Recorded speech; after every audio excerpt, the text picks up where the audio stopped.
इन दिनों खंडवा मध्य प्रदेश में 2 दिवसीय आदिवासी विकास परिषद छात्र प्रभागीय खंडवा के द्वारा निमाड़ आदिवासी सांस्कृतिक महोत्सव एवं युवा संवाद कार्यक्रम आयोजित किया गया। जनजातीय लोक संस्कृति एवं जनजातीय लोक प्रतिभा कार्यक्रम 2026, जिसमें प्रदेश की विविध जनजातीय परंपराओं और प्रतिभाओं को रंगीन मंच प्रस्तुत किया गया।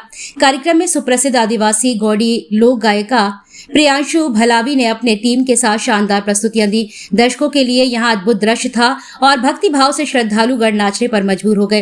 इसी श्रृंखला में गौड़ परंपरा पर आधारित फैशन शो में विशेष रूप से नागपुर से आई पूनम आदिवासी की टीम ने प्रदर्शन कर पारंपरिक गणवेश में दर्शकों का मन मोह लिया है और सिवनी जिले के प्रतिनिधित्व कर रही चंचल बरखड़े की टीम ने एक से बढ़कर एक पारंपरिक वेशभूषा में नृत्यों की शानदार प्रस्तुति दी है।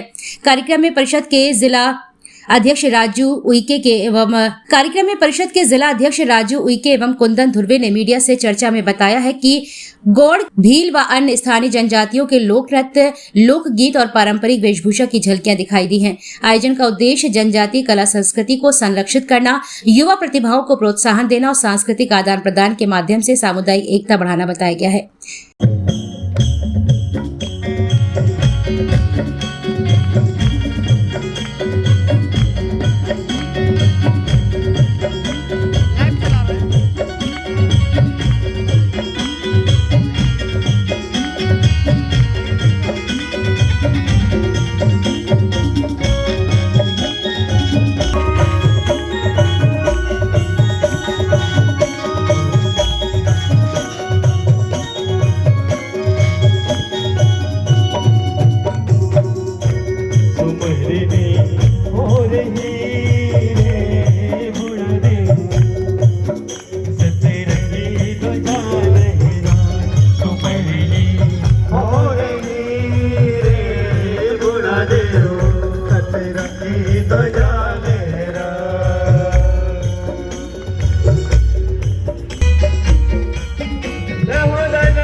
आप लोगों के लिए एक मैसेज भेजा है और आप लोगों से बात करेंगे। आप लोगों के लिए एक वीडियो भेजी है। वीडियो के माध्यम से जो मैसेज भेजा है वो मैं आपको बताना चाहता हूँ। टेक्निकल टीम से बोलूंगा कि वो वीडियो प्ले करें। आदिवासी संस्कृति महोत्सव युवा संवाद 2026 में उपस्थित होना था। सभी युवा साथियों और अतिथियों को स्नेहपूर्ण अभिवादन करता हूँ। आज मैं व्यक्तिगत रूप से आप सभी के बीच में उपस्थित होना चाहता था। सच कहूं तो मैं दिल से चाहता था, इस कार्यक्रम को लेकर बहुत उत्साहित था। विशेष रूप से युवाओं से मिलने, मेरे आदिवासी युवाओं से और उनके विचार सुनने। हमारी संस्कृति, हमारी पहचान, जल जंगल जमीन के अधिकार और आदिवासी कोड को जैसे महत्वपूर्ण विषय में चर्चा करने के लिए आना चाहता था। मैं जानता हूँ कि अपने समाज की जनसंख्या खत्म की जाती कागजों पर, लेकिन वर्तमान राष्ट्रसभा चुनाव से जुड़े घटनाक्रम में आप सभी ने देखा कि मुझे किस प्रकार से पार्टी की जवाबदारी के कारण मुझे छोड़ना पड़ रहा। इस प्रकार लोकतांत्रिक प्रक्रिया कमजोर करने का प्रयास किया जा रहा, लेकिन ये महत्वपूर्ण लड़ाई है देश के अंदर लोकतंत्र खत्म करने की जा रही है। अगर मैं इस स्थिति में मुझे दिल्ली अचानक जाना पड़ा, इस कारण मैं आपके बीच में उपस्थित नहीं हो पा रहा। लेकिन इस भव्य आवेदन के लिए आदिवासी विकास परिषद, विशाल प्रभाव, पूरी आदिवासी परिषद की पूरी टीम को हार्दिक बधाई देता हूँ। विशेष रूप से नीरज, कुंदन, अरविंद और अनेक सभी साथियों को इस खंडवा और नेपानगर, बुरहानपुर आसपास के खरगोन के पूरे निमाड़ से सभी को आपने मेहनत करी। अब इस प्रकार मेहनत करें। मैं आपसे व्यक्तिगत आके मिलूंगा। मैं वादा करता हूँ जल्द आपके बीच में आऊंगा, मुलाकात करूंगा, आपके विचारों को सुनूंगा और आपको ताजा दूंगा। ये मेरी भावना है। आप सभी को पुनः शुभकामनाएं। जय जोहार, जय आदिवासी, जय संविधान। मैं प्रतिभा रघुवंशी, जिला अध्यक्ष कांग्रेस समिति खंडवा।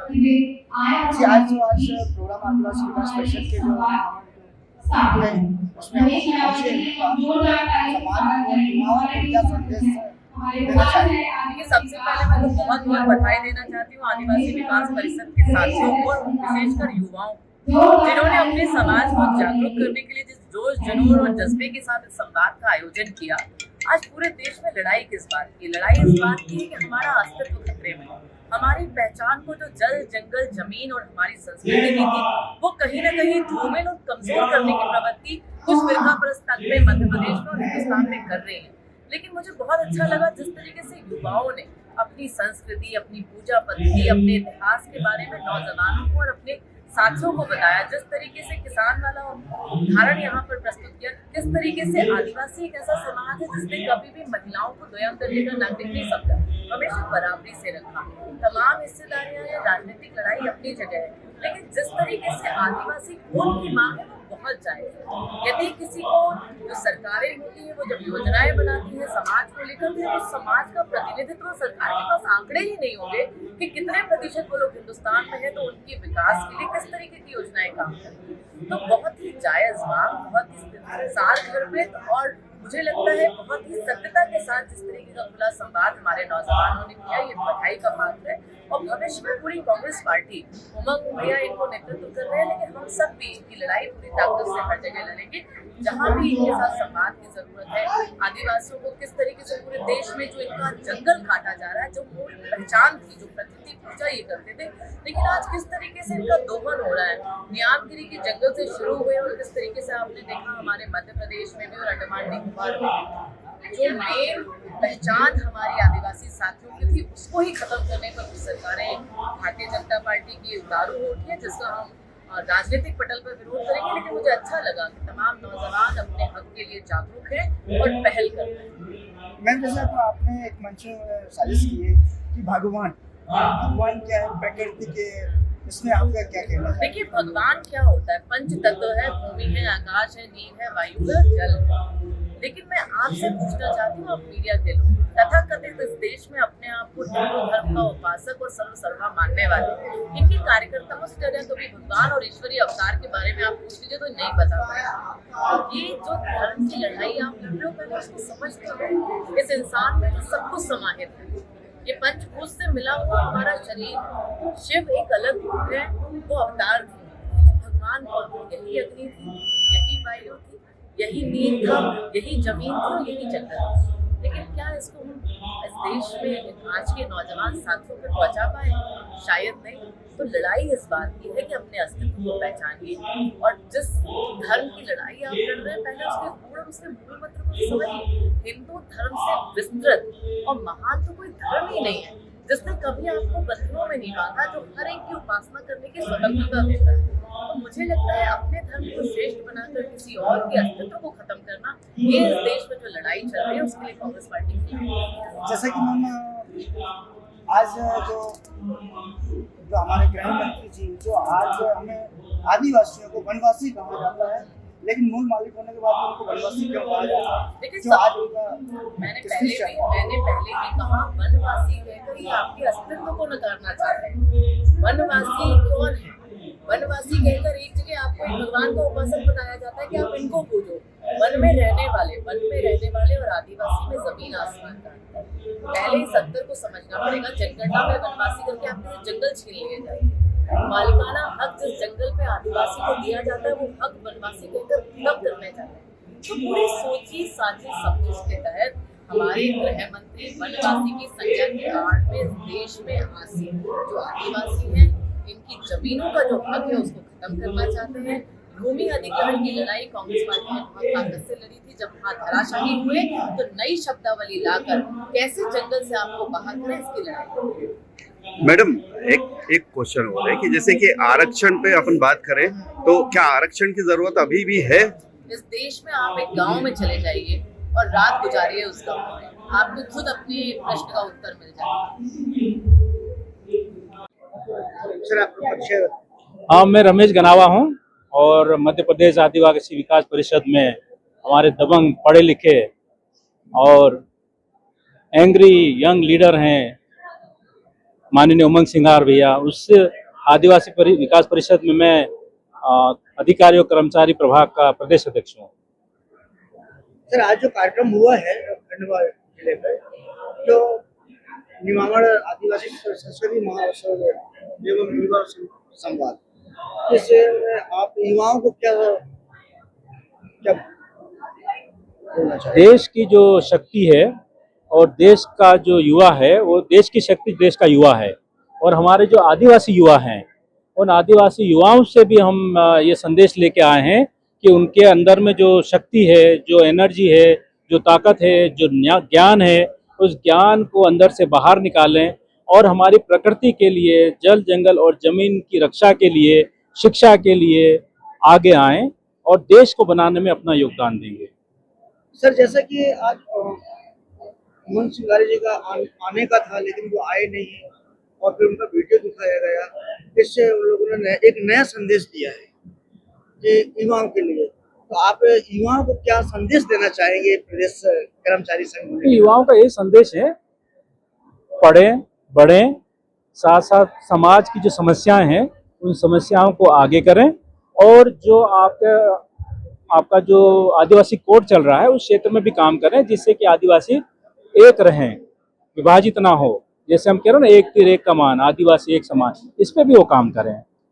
सर, जैसे कि भगवान बिरसा मुंडा जी है, जैसे कि भगवान मंदिर वाली बात भी आई, हिंदू धर्म वाली बात आई, लेकिन हम प्रकृति की पुजारी है, तो प्रकृति के कैसे भगवान का विमोचन जो है? नहीं, मतलब प्रश्न आपका तो समाज को आपने माना है वो भगवान है, ये इंसान का व्यक्तिगत मामला है। जिसको आप अपने पिताजी को भगवान मान लोगे तो वो भगवान हो गए, ठीक है। ऐसे ही आदिवासियों ने जिनको भगवान माना है तो भगवान रहेंगे। जैसे हिंदू धर्म में जो कोड कालम है, अभी तक के आदिवासियों को नहीं मिला, तो इसमें क्या कहेंगे आप? वो यही तो हमारी मांग है कि हिंदू एक धर्म कोड है, सिख का भी धर्म कोड है, जैन का भी है, ईसाई का भी है, मुसलमान का भी धर्म कोड है, और इस जनगणना में जो है आदिवासी धर्म कोड कहीं नहीं। जैसे आपको लिखा, आप क्या हो, हम आदिवासी हैं, ठीक है। और आप जानते हैं कि आदिवासी का प्रारंभिक रूप से कोई धर्म नहीं रहा, प्रकृति के पुजारी रहे। समय के साथ साथ कई जो समाज के आदिवासियों ने अलग अलग अपने जो है धर्म को माना है, परंतु उनके रीति रिवाज एक समान है, ठीक है। इसलिए कि आदिवासी का रीति रिवाज एक है तो सब एक है, इसलिए हमारा जो कोड है वो आदिवासी कोड है। यही मांग है और यही हम सबसे आग्रह भी कर रहे हैं कि आप उसको लिखाओ। जैसे कि एक हमारे गृह मंत्री साहब जी हैं, जो अमित शाह जी ने एक आदिवासियों के ऊपर एक टिप्पणी की है कि वो वनवासी हैं, तो उसके बारे में आप क्या कहना चाहिए? देखो, हम तो आदिवासी कहते हैं, सभी लोगों को हम कहते हैं आदिवासी। अब कौन क्या कह रहा है उसके बारे में तो हम नहीं कह सकते हैं, और जब हम आदिवासी हैं तो हम अपने आप को आदिवासी ही कहेंगे। जैसे वनवासी संगठन भी चल रहा है, सब लोग सेवा कर रहे हैं, तो सेवा करने में बुराई नहीं है, आगे बढ़ाएं लोगों को, है ना। बड़े बड़े पदों पे बिठाए, ठीक है, तो बड़े पदों पे बिठाए, आगे करें, उनको भी मौका दें तो और अच्छा रहेगा। खंडवाओं को, युवाओं को, जो इतना अच्छा कार्यक्रम हुआ, तो खंडवा के युवाओं के लिए आप क्या सराहनीय बात तो मैंने कहेंगे? बता तो दिया, या क्या सराहनीय काम किया। हाँ। युवा जागरूक हैं, युवा अपनी बात रख रहे हैं, युवा आगे बढ़ रहे हैं, और नए नए लड़के, नए नए युवा पैदा हो रहे हैं, उनको भी शिक्षित करें, प्रशिक्षित करें और आगे बढ़ाएं। मेरा नाम एडवोकेट नीरज बारीवा है, मैं प्रदेश अध्यक्ष हूँ आदिवासी विकास परिषद छात्र प्रभाग से। सर, आज के जो निमाड़ आदिवासी संस्कृति महोत्सव एवं युवा संवाद हुआ, इसमें आपको कैसा लगा कि आप प्रदेश अध्यक्ष हैं, इसके बारे में आप बच्चों को क्या शिक्षा देंगे? जैसा कि मैं पहले बताना चाहता हूँ कि जो प्रोग्राम आज हुआ है तो उसका मैं मतलब कि प्रोग्राम के पीछे उद्देश्य क्या था।